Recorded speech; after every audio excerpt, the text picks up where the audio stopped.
What it do, flight crew? FTC. Flight team, boom! Flight team, stand up! We got 6 most disturbing cases of real footage found. Try not to get scared. We back on Chillin' Scares. You guys make sure you guys get him to 2 million. He's almost there. Get him there before the new year start. Let's check it out. August 15, 1989, a family... I'm not responsible for your bedwetting, screaming, jump scares. Yeah, by the way, just had to remember. You know how the disclaimer go, bro. of 3 was driving along Interstate 205 near Stockton, California when their car began to overheat. Forced to pull over, the father popped the hood to check the damage. It didn't take long to realize they needed professional help. Leaving the mother behind to stay with the car, the father and his young son set out on foot to find a payphone. As they walked, the boy noticed something unusual, a camouflage jacket discarded by the side of the road. This piqued his curiosity, and he went over to take a closer look, only to find an unmarked VHS tape sticking out from one of its pockets. Yeah, it's definitely the 80s, bro. VHS tapes, now don't even start anything in the comments, bro. I was not alive during the 80s, bro. You know what I'm saying? I had my experience with some VHS tapes. I'm actually mad. I wanted to keep, like, my Rugrats one, man. Like, bro, it was an orange tape, bro. Like, that's actually, like, some, like, bro, I gotta find and see if I can find it somewhere, bro. But yeah, like, it's crazy now. VHS tapes to CDs now, and then everything's, like, literally streamed now. Technology, man. The boy picked up the tape and later brought it back to his home. By this point, his parents were also curious about what they'd find on this seemingly abandoned tape. Right. So they inserted it in their home VHS player and pressed play. However, the contents of the tape were far darker than what they could have imagined. Now, the original unedited video has never been made available online, but there are different pieces from various sources that I've done my best to put together. It opened with the camera pointed at a massive fire at night, with what I can only assume is the cameraman saying some ominous stuff. Look at the fire. This is my domain. My hell. A bit into... Okay, man. Like I said, man, like just some people just literally find a way to sneak on Earth, bro. This is a clear as day psychopath. Nothing else. We don't even know what he looks like, but he's a psychopath. He's somebody you definitely don't want to be near around. To the video, the camera refocused and the source of the fire became clear. It was a single-story home that looked like it was still under construction before it caught fire. I call it home.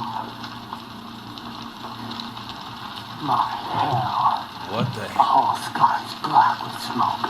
Bro, what the heck? That I will destroy and burn our soul. Bro, what? Ancient spirit of evil.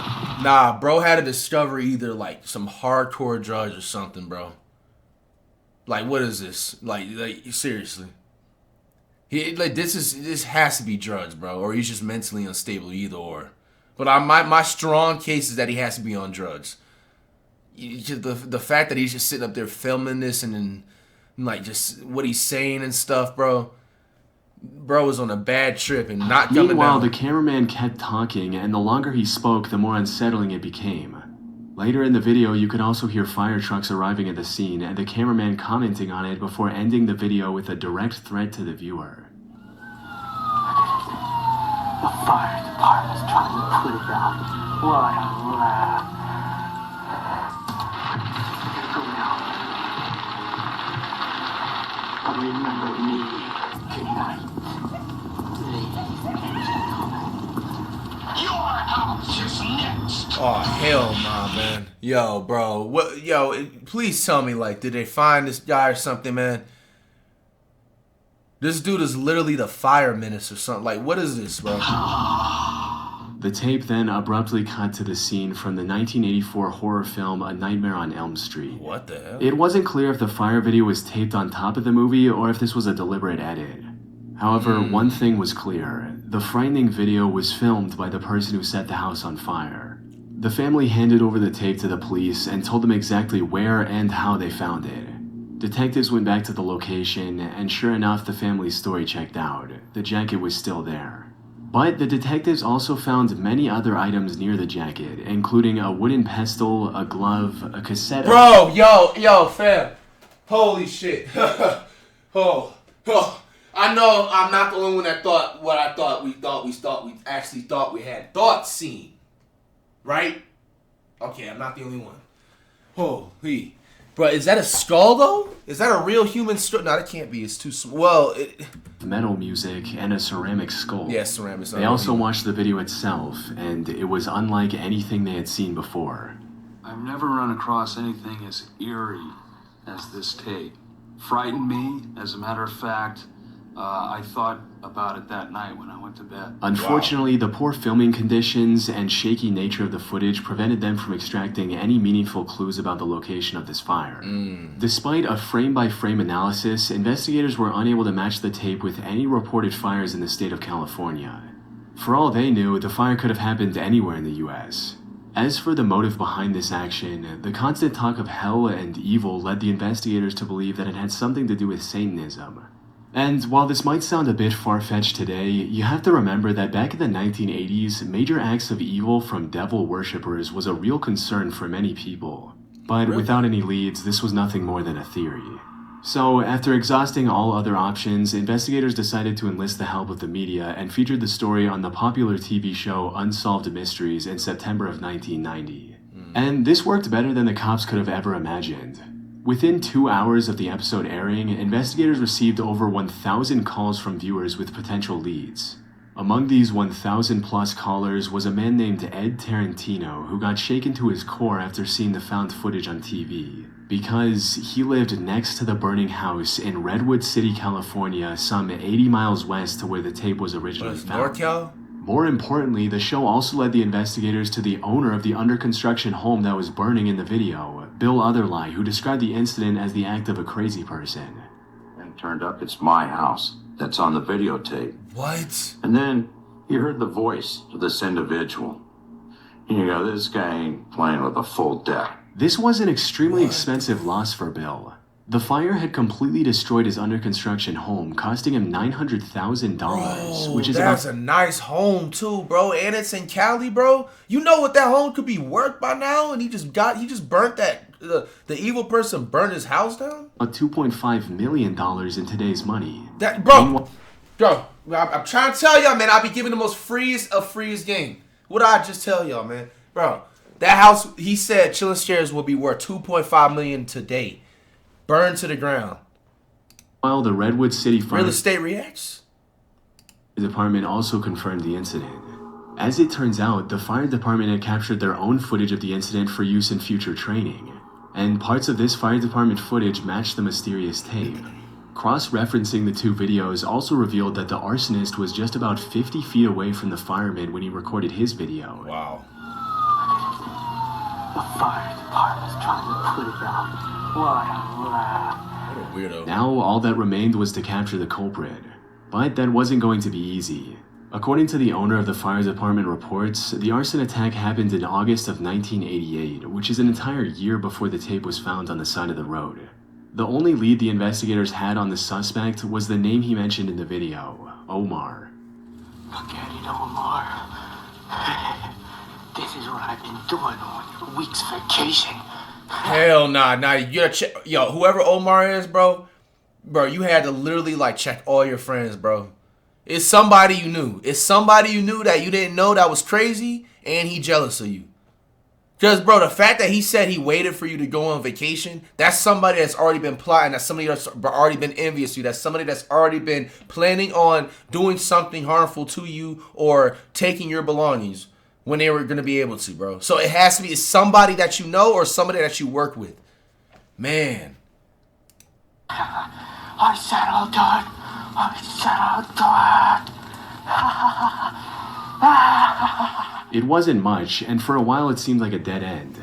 That is, until the police received a new tip from Doris Lance, another person who saw the Unsolved Mysteries episode on TV. She suspected that the Omar mentioned in the video was referring to a 17-year-old boy who lived in the area. And when the police brought him in for questioning, he cracked almost immediately and told them everything.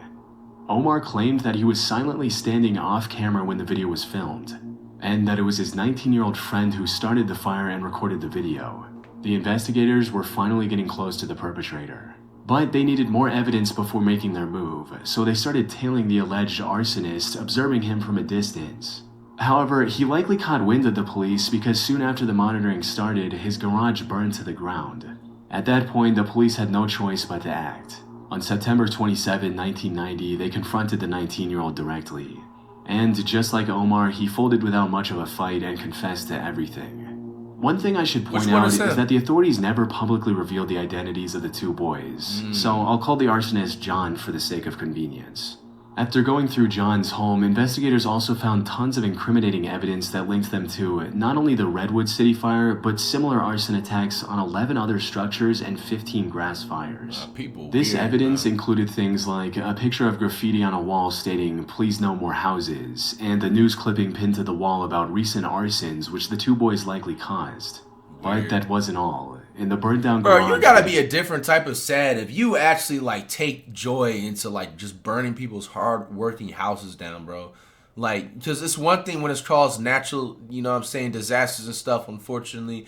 But then you have, like, you know what I'm saying, weirdo, psychotic people that actually, like go around doing that, bro. Like, that is, like, absolute scumbag of the fucking earth, man. Like, that's, discovered like, bloody seriously. knives and mutilated animal parts. They also found tapes What the hell? footage of John dressing up as a satanic vampire and threatening a humanoid. Ah! What is that? How you doing, Father? I hope you're starting me off good. Nah, bro. But Bro, whoever that is, bro, no, bro, I hope he has, like, nah. Matter of fact, he's too dangerous to even be on Earth right now. You need to send this dude, like, somewhere to, like, Pluto or Jupiter or one of those planets, man. would also explain the eerie graffiti I mentioned earlier. However, since both of them were minors when they started those fires, they were tried as juveniles despite the severity of their crimes. Wow. Omar was sent to juvenile detention, while John was deemed mentally unwell and was admitted to a mental institute. What happened to the two after that, we don't know. I've seen some claims that John was released from the mental institute and died in a car accident in 2017.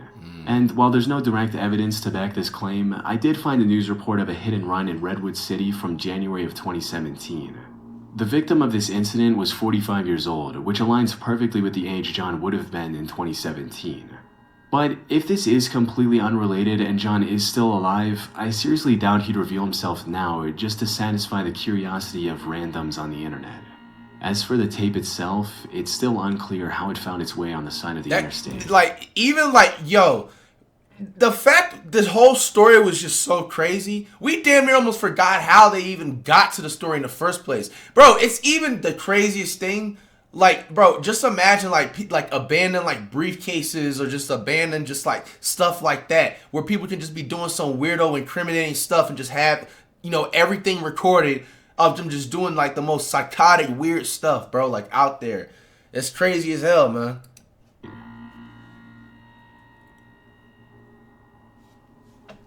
On August 23, 1987, a pair of backpackers were hiking south of the Junco Lake trailhead in the mountains near the tiny town of Tabernash, Colorado. However, what might have seemed like an ordinary hike quickly turned into an unforgettable experience that would stay with them for the rest of their lives. The two came across the wreckage of a crashed plane with parts scattered everywhere. They informed the authorities about the find, prompting a complete search of the area for evidence of what happened to this plane and when. While Dale Wood, a Colorado deputy sheriff, was investigating the area, his attention was drawn to a VHS tape hanging from a tree. Most of the tape's insides had come out and were tangled in the branches, but he recovered everything he could and brought it back for restoration to a somewhat playable condition. Wow. And the footage was disturbing to say the least. No way. The VHS contained the last moments of two men who went missing 3 years ago, the 36-year-old James Jeb Connell and his similarly aged passenger Ronald Hugh Wilmont. On August 10, 1984, the two flew from the Granby Airport with the Jeffco Airport as their destination on a small Cessna L-19E Bird Dog airplane. However, they never arrived at this destination. Multiple search parties were deployed to their approximate route, but none were able to find any evidence of what happened to James and Ronald. What made their disappearance even more mysterious was the fact that the plane had an emergency locator transmitter, a device that would have broadcast its location in the case of a crash. However, the authorities never received a signal from this device, and their case remained cold for almost 3 years. That is until the pair of backpackers found the wreckage, which in turn led to the discovery of the VHS tape. The footage starts off quite normal, with the pilot commenting on things he sees from the cockpit. Oh, look at that down there, Ronnie, on the left. Nice little lake and a cabin.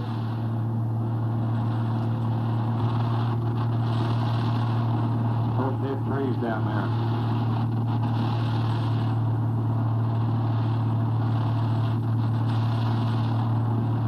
A whole bunch of them back up in here with beetles. Very pretty little lake. However, around 5 minutes into the footage, things start to go wrong as the ground starts coming closer and closer.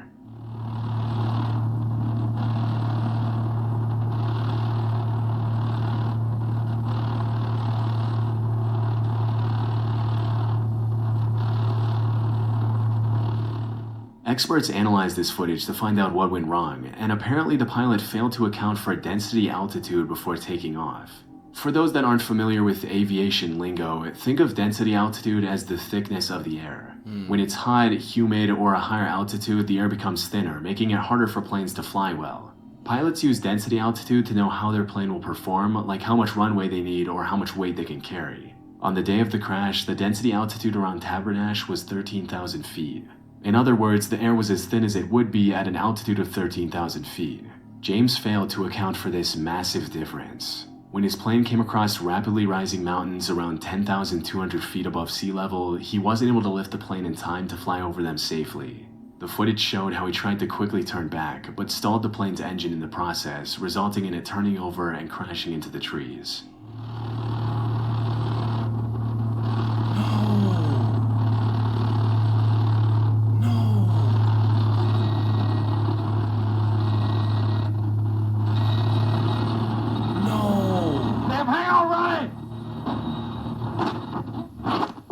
No! The footage also explained why the emergency locator transmitter didn't work. The plane flipped upside down just before the crash, which damaged the transmitter, preventing it from signaling for help. My It was an unfortunate incident all around. The only potentially good thing that came out of this is that James Cottle's family authorized this found footage to be used in flight instructor training. So maybe somebody's life was spared because they saw this footage and remembered to adjust for density altitude before taking off. Oh my goodness, it's so sad, man. RIP to the victims, man. Prayers. On the 31st of May 2013, the loud noise of a tornado siren was echoing through the streets of El Reno, Oklahoma. Meteorologists were predicting a potential multiple vortex tornado that might touch down in the area.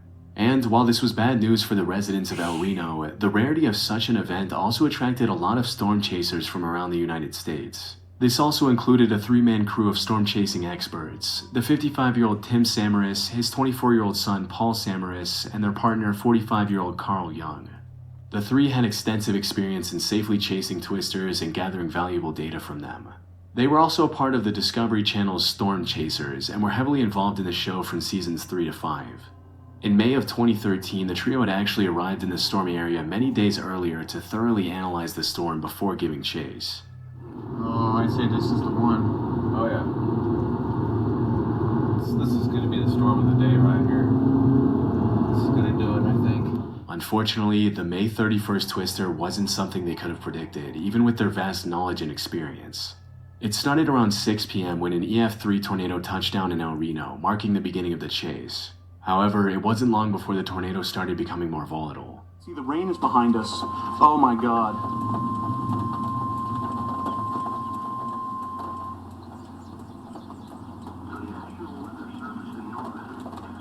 Bro, I remember that National Weather Service damn sound, man. Because they had the same sound as the one I used to listen to when I was in Florida and stuff, or just in general, like looking at TV. I don't like watch TV anymore, and I haven't been, Cali weather is either there's not really tornadoes and stuff, so or crazy weather. So, but yeah, that National Weather Service, that shit used to low key scare me. It used to be annoying too, bro. To an EF5, which is the most intense a tornado can get.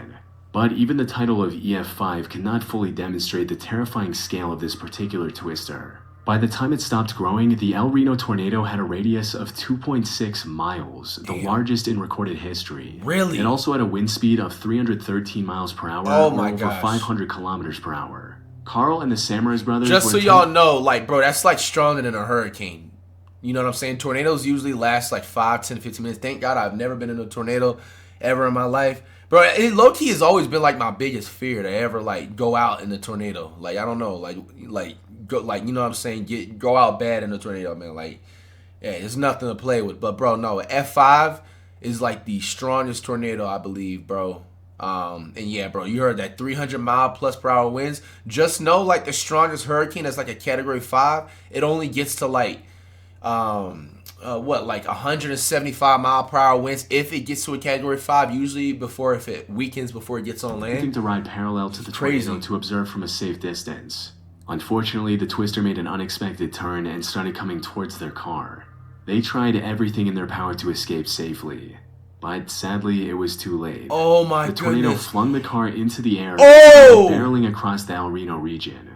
After the storm had passed, search parties found their car, which was reduced to 60% of its original size. Oh my goodness. And while Tim's body was found strapped inside the vehicle, Paul and Carl's bodies were found half a mile east and west of the car. All three had tragically passed away in the incident.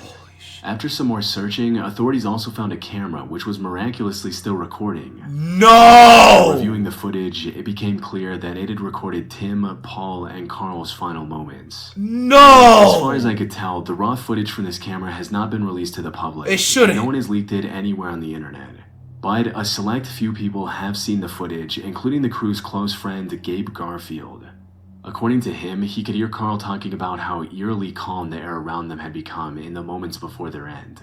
To which Tim replied, "Actually, we're in a bad spot," before uttering his final words, "We're going to die."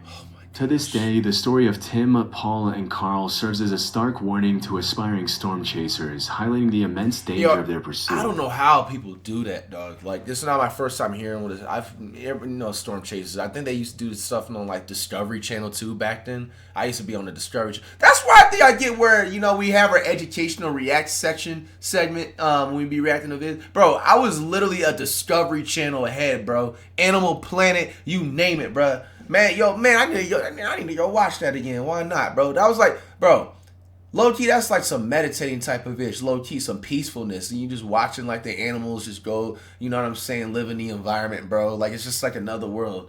All right, don't judge me, man. I don't know. I like stuff like that. Even a team of industry-leading veterans couldn't withstand the unpredictable fury of a twister.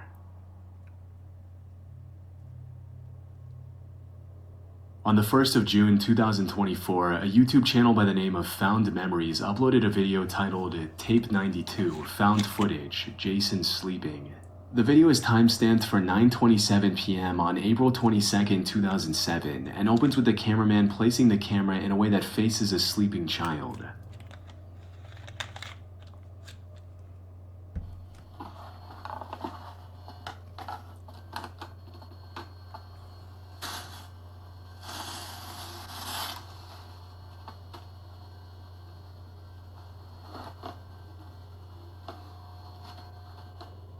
Aside from the sleeping child turning a few times, nothing happens for the rest of this nearly 30-minute video. There's not even any unusual sound in the background or anything.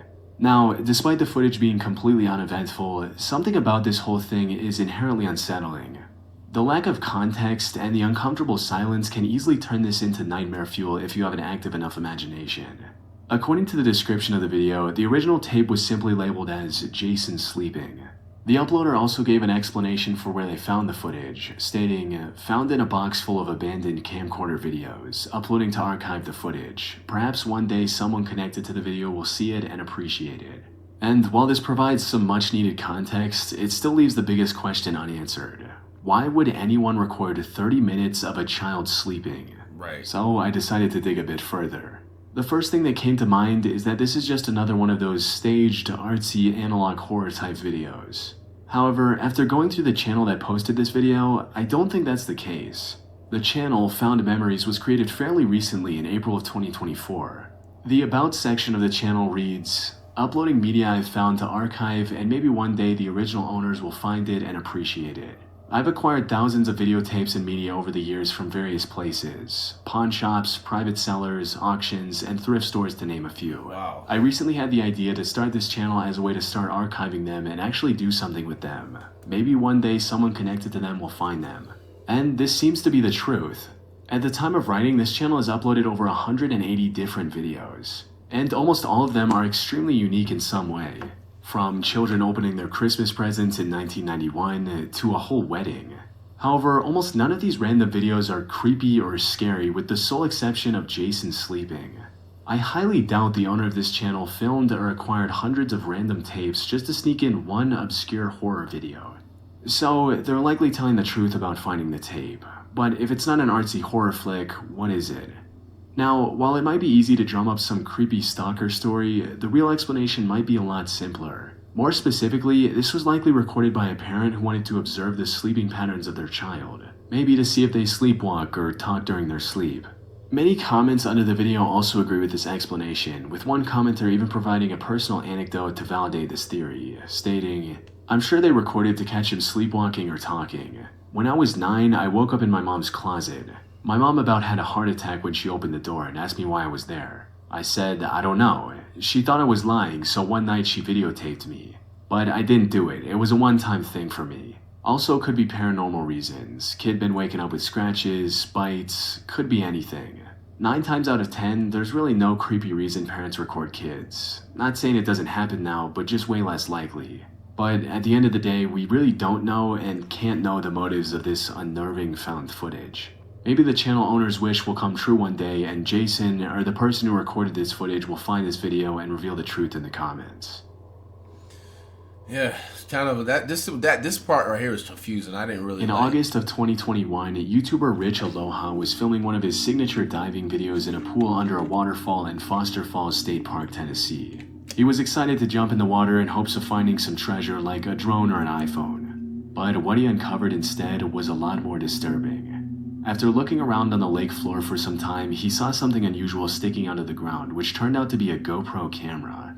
The GoPro had clearly been in there for a while, plus the outer shell had massive cracks, which allowed water to get in and fry every electronic component. But before Rich threw the broken GoPro away, he decided to remove its SD card and plug it in, just in case it somehow survived the months underwater. And to his surprise, it was actually fully functional and had the footage of the adventures of a young man.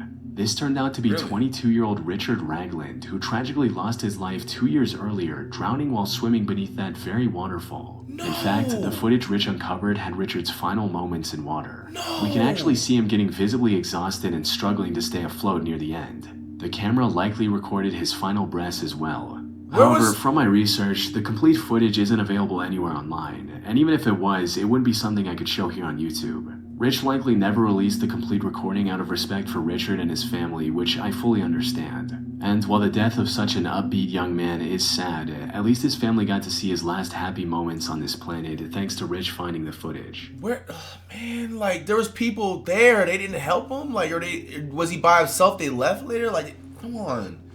Please, guys, if you haven't learned already, please learn how to swim, man. Like, it's actually kind of sad, man, of how many, like, drowning stories, like, I've heard, man, growing up, man, like, being from Florida and stuff. Like, it's, like, literally, like, I've heard about at least a solid, like, 20-plus drowning stories, bro, and they're all, like, you know, like, I feel like they can be, like, literally avoided if you just learn how to do just basic swimming. 30th of September 2019 at 4:06 p.m., the police in Anchorage, Alaska received a call from a woman claiming to have found evidence of a horrific crime. The woman who called the police was 47-year-old Valerie Kassler. She claimed that she was walking around Fairbanks Street when she found an SD card lying on the ground. She picked it up and saw the words "Homicide at Midtown Marriott" written on it and thought that it might be the title of some obscure horror movie. However, nothing could have prepared her for the horrifying content that came up when she plugged in the card to view its contents. According to the reports, the card had 39 images and 12 videos, all from the same crime scene of horrible things being done to a woman in a hotel room. The person behind the gruesome footage stayed off camera, but his unmistakable voice and distinct accent were clear in the videos. And while these videos were never released to the public, the person recording them would have sounded something like this. There through those trees, you'll see the doctor's house. He's like a heart surgeon or a brain surgeon or something. There's the other neighbors. And there's the tree in front of the house. And there's the other neighbors. This is the voice of Brian Stephen Smith, who quickly became the #1 suspect in the case. Apparently, he had called the Anchorage Police Department a few days before the SD card was found and complained about someone stealing his stuff. So when the cops were reviewing the footage, someone from the station recognized his voice. The person who found the SD card also recognized the carpet pattern of the hotel in the pictures. It was the Town Place Suites by Marriott, which was located just a 5-minute walk from where the card was found. Bro, that looks like a nice hotel. It was the Town Place Suites by Marriott, which was located just a 5-minute walk from where the card was found. Cops went to this hotel, and sure enough, Brian was checked into the hotel on the day the horrific pictures and videos were taken. Further investigation into Brian revealed that he was an immigrant from South Africa and had received U.S. citizenship less than a year earlier. He was also working as the manager of a different Marriott hotel in Anchorage. The police also found the discarded remains of his victim during this time. Unfortunately, he had gone on vacation with his wife the day the SD card was found. However, he was arrested.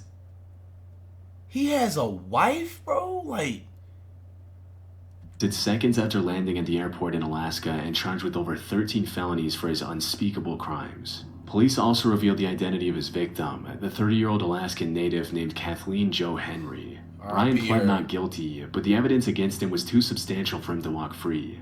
However, just as he was about to face justice, Valerie Kastler gave a testimony that could have complicated this case even further. If you remember, she originally claimed to have found the SD card lying on the road. In reality, she was hired by Brian as an escort. On her way out, she stole his phone. When she went through his phone, likely to clear it, she came across evidence of his monstrous deeds. But she did not want to get involved in such a massive case, so she copied the files to an SD card and came up with the entire found footage storyline. Fortunately, the case against Brian was already strong enough to withstand this revelation, and he was finally sentenced to 226 years in prison in July of this year. And while this would not undo the pain and suffering Kathleen went through, at least now her family can rest easy knowing that the monster who did this to her is rotting in prison. Weird ass nigga. Fuck, man. Some of these, man, you know, I just hope y'all just continue to stay safe out there, dog. Like, this actual last story was actually a crazy twist and turn. Like, if you even heard at the end, like, the only reason the footage got out is because this weirdo, psycho weirdo, hired an escort because just the way this dude, you know what I'm saying, how weird he is, he doesn't get pussy, you know what I'm saying, and I don't even know how he even has a wife. He probably bought her. You know what I'm saying, sent up there paying to get some coochie, and then, you know what I'm saying, the escort was stealing from him, and then that whole thing got, bro, that's just crazy, bro. That's just crazy, man. Hey, man, shout out to Chillin' Scares once again, man. Comment down below, out of all these stories, which one was the absolute scariest and the craziest one?